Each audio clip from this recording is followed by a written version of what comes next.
So in this Moomoo tutorial video, I'll be showing you guys how to buy Uber stock on Moomoo. So once Moomoo's opened up, go to the top right and find the magnifying glass, press on that.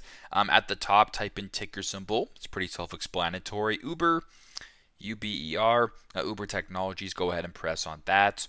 Now once you're here on the stock, go to the bottom left, press on trade, then press on buy. Once you're here, you can select the session you want to buy this in, so pre or post, pre-post or regular trading hours.